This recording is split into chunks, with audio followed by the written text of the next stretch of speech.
Okay, we have our district technology plan and budget with myself and Kimberly.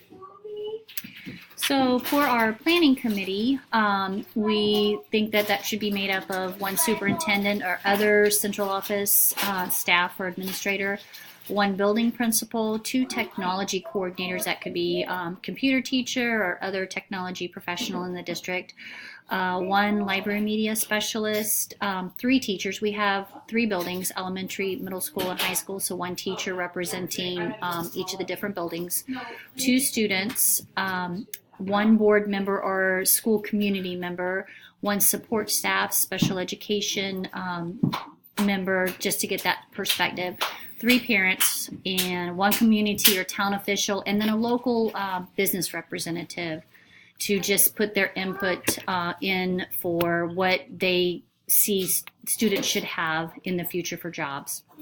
Okay, here I just did a sort of a brief description of the ISTE standards for students and educators. I divided them up. For the students, we have, empowered learners, digital citizens, knowledge constructors, and innovative designers, and just basically things to get them hitting the technology in other ways than just using it as a tool. And then we also have, the global collaborators and creative communicators. Under the educators, learners, and leaders, we still need our educators to be learning new ideas, to be presenting to our students, digital citizens for ourselves, and to teach to our students, and collaborators that they're working with other teachers on this. And then finally, designers, facilitators, and analysts that they can work and look at what is going to be the best practice for the students with technology. Goals and objectives. These were sort of what we laid out again for the students, teachers, and what we would want with hardware. So for our first one, for the teachers, within 2 years to have at least 25% of our teachers, teaching staff, Google certified. And then for our second goal, we would like to have the students' curriculum development in place, hitting these standards. And then finally, one-to-one with devices. I think this is more key we already have it in our high school, but getting into the middle school and then the elementary, I think that just sort of, they use a couple different devices. They use laptops and they use iPads, so it would just sort of depend on that one-to-one if we really need it for, our younger grades, if they need to have something they should be, taking home to work on. And I think that just sort of depends on the second one. They're developing a curriculum and how much they're actually going to be using it. And then for our timeline and progress monitoring for Goal 1, by May 2021, 25% of teachers will be Google certified, and our progress measures will be the teachers that complete the program. Goal 2, by August 2019, the district will promote the Common Sense Media Digital Citizenship Program. By May 2021, curriculum will be in place. Progress measures will be tracking utilization of those programs. And then Goal 3, hardware, by August 2020, the district will be one-to-one with technology. And then our measures for tracking will be evaluating inventory tracking and also student enrollment. Okay, here's sort of a breakdown of the current resources we have through our school. I was just able to go to the head of our technology, and he was able to give me a Google sheet, basically, that sort of laid it out. So I just transferred it on here.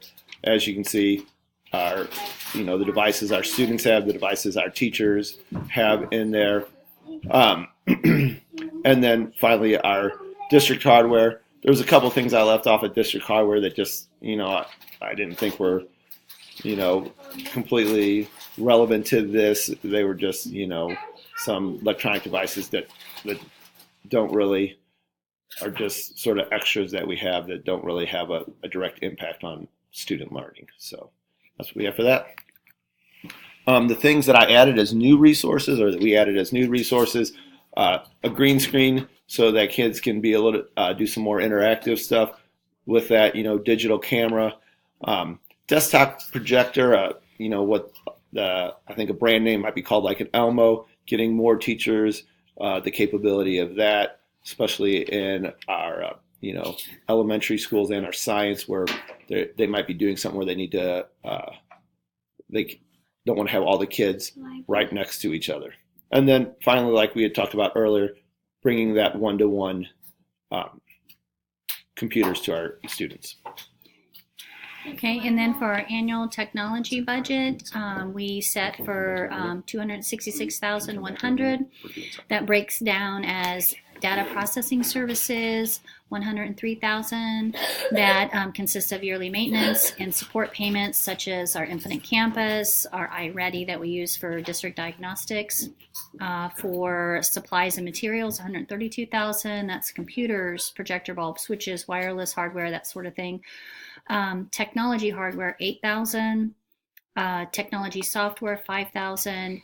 Other professional services outside work to be done by vendors, electrical work, that sort of thing, $2,000. Miscellaneous supplies, $100. Technology related repairs for our one-to-one program would be $11,000, and then any technology travel for conferences or anything like that, $5,000. Our action steps. So we have teachers, the PD training program for the Google certification, and then partnerships with outside organizations. For the students, committees to monitor standards being used, promoting digital citizenship. I think that's a sort of a big action step that we need to look at, and then creating that one-to-one program strategies. And then finally, creating a cycle for upgrading devices. As the students use them, they're obviously going to get beat up, and we're going to need a way to keep those devices up. Evaluate our interactive board replacement. I think that we're going in a direction to where you have a lot of them not being used to their potential, so they might just be getting replaced with just simple projectors, depending on sort of where they are in the district. And then tracking system on all of our hardware. Thank you very much. Thank you.